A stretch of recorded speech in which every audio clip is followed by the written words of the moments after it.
presenting the Benjamin C. Bradlee Editor of the Year Award, Kyndell Harkness, Head of Culture and Community at the Minnesota Star Tribune.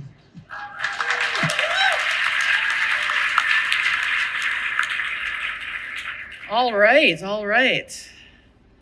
Hello. We are at the last one. So I will make this quick and sweet. That is my gift to you all.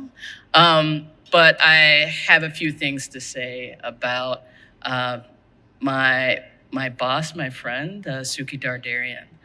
Suki is our vulnerable fighter.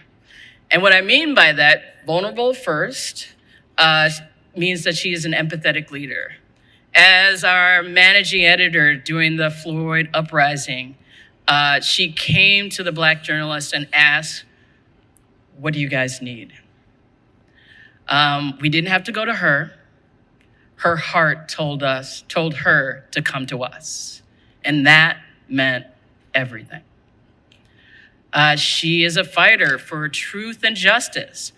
And now I believe that she was probably watching her dad, Leo, fight in the civil rights movement as an Armenian immigrant.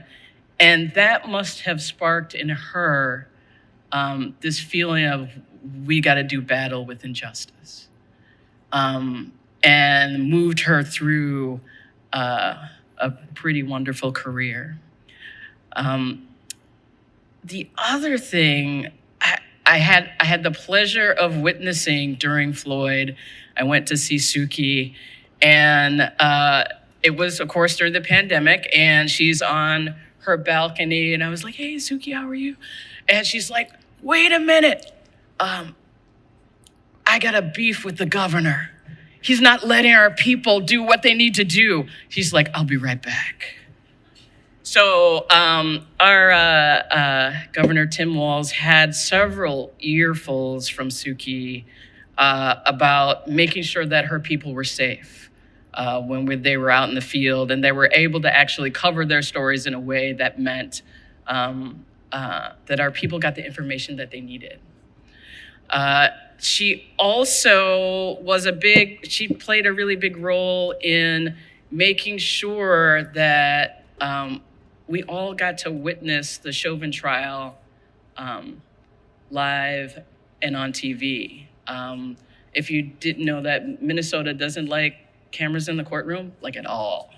And with that News Alliance, she was able to move forward so that the world could witness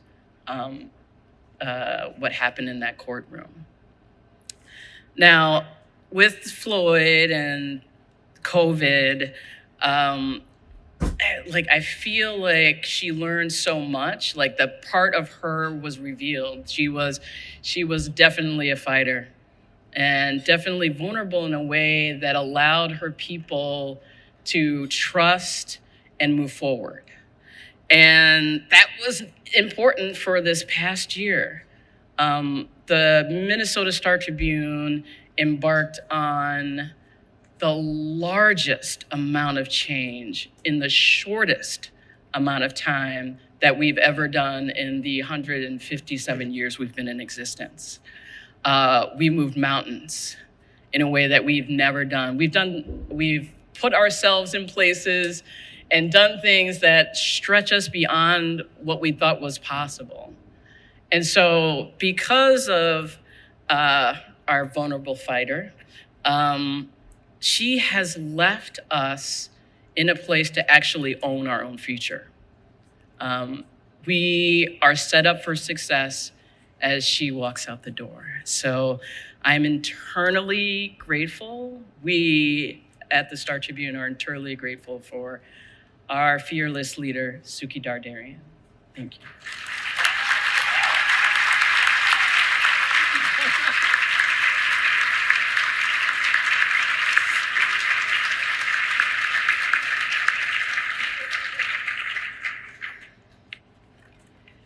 Okay. Thank you, Kyndell. Just losing my place here. I know I'm the last thing between this place and the after party, so. This honor means the world to me. First, it comes days after closing out more than 40 years in journalism, most of them as an editor. Second, it comes from an institution that for decades has dedicated itself to supporting and training journalists, being acknowledged by an organization whose values so align with mine touches my heart. Third, the Benjamin C. Bradlee Award is particularly meaningful because I was one of those journalists in the 70s who was energized watching Bradlee's newspaper change the course of American history. And when I think of Ben Bradlee, I think of one scene in All the President's Men, the movie. Woodward and Bernstein have confirmed the Watergate cover-up led right into the White House. They're on the lawn at Ben Bradlee's house at 2 a.m. Bradlee, in the form of Jason Robards, is clad in his robe and slippers, and they tell him what they've learned. He listens, and then he speaks. You know the results of the latest Gallup poll? Half the country never even heard of the word Watergate. Nobody gives a shit. And he says, you guys are probably tired. You're probably pretty tired, right? Well, you should be. Go on home. Get a nice hot bath. Rest up. 15 minutes. Then get your asses back in gear. We're under a lot of pressure, you know. And you put us there. Nothing is riding on this, except the First Amendment of the Constitution, freedom of the press, and maybe the future of the country. Hard ass, tough love, on his lawn, in his jammies, with his people. That so captured the spirit I aspired to. So when I was humbled to learn of this award, I had to go look up that quote. And that's when I discovered the horrifying truth. Ben Bradlee never said any of that. Oh, damn. Yeah, apparently, so Woodward later explained, they did break the news to him in the middle of the night. Yes, in the front yard. Yes, Bradlee was in his jammies. But Bradlee's real response was this: what the hell do we do now? And that's probably a lot closer to my refrains as an editor over the years. Much more realistic. But still, what a romantic narrative, right? Two scrappy local news reporters with a big story, a hard-driving editor, and an owner, Catherine Graham, who had their backs. Some say it's a fleeting narrative in today's disrupted media landscape. But I can say I actually spent most of my career amid that narrative, right down to working for Catherine Graham in my first full-time job at one of the few newspapers the Grahams once owned, the Everett Herald. Then came the Tacoma News Tribune and the Seattle Times and the Minnesota Star Tribune.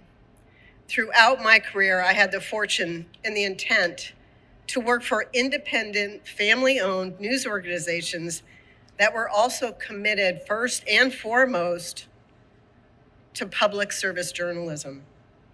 And I'm proud that in the last years that I've been at the Star Tribune, our owner, our entire company has recommitted to that pledge.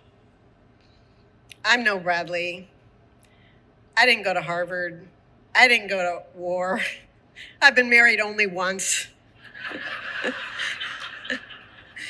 But I do feel a kinship with him and so many others who love journalism as much as I do and who love newsrooms as much as I do. The journalists I've worked with never deposed a president, but they made life better for children, for rape survivors, for the elderly, for accident victims, for people with disabilities. And beyond the daily news, we covered fatal avalanches and volcanic eruptions and earthquakes, riots, protests, and of course the pandemic. Two stories in particular sit like bookends in my recent career. In Washington State, a parolee shot and killed 4 police officers in a coffee shop. Our staff covered a community wrapped with fear and grief during a massive manhunt. And later, when our journalists sought to learn why the killer was out of prison, we actually had to sue, leading a media team to do that, to make the records public. The other story came a little over a decade later in Minnesota, when 4 police officers killed a man named George Floyd in the middle of the street. The community erupted in rage, and as our city burned, our journalists spread out to chronicle the story for their neighbors. They were assaulted by police and protesters, and as they sought to investigate, we too had to fight for those records as well. And in a state, as Kyndell said, that still refused to allow cameras in the courtroom, we pushed and led the effort to open that murder trial, not just to cameras, but to the world. The news is relentless, but so are we.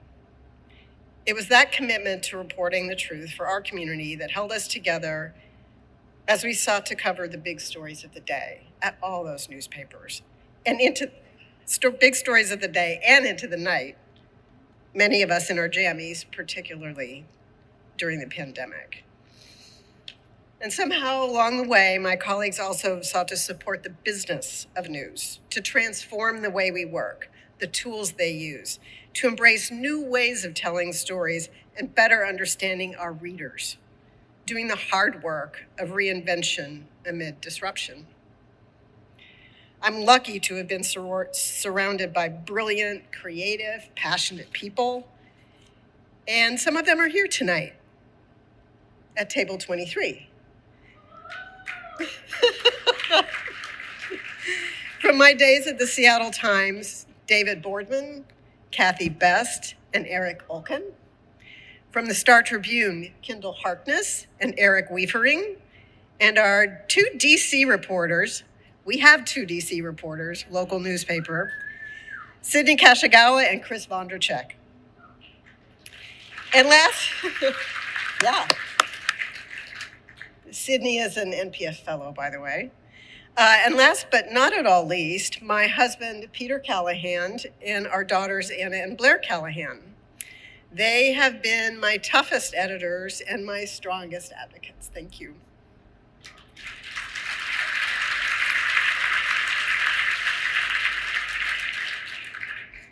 You don't need a Gallup poll to know that there's much to feel hopeless about in journalism today. I'm not going there right now.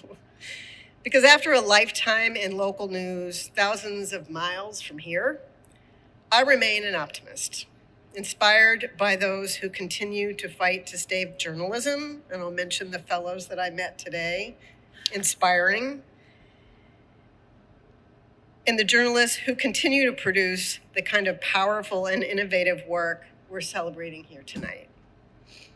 In my view, we really can't choose not to be hopeful, even in these times, because as we all know, there's nothing much riding on this, right?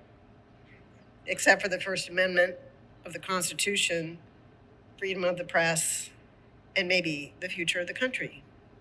Thank you.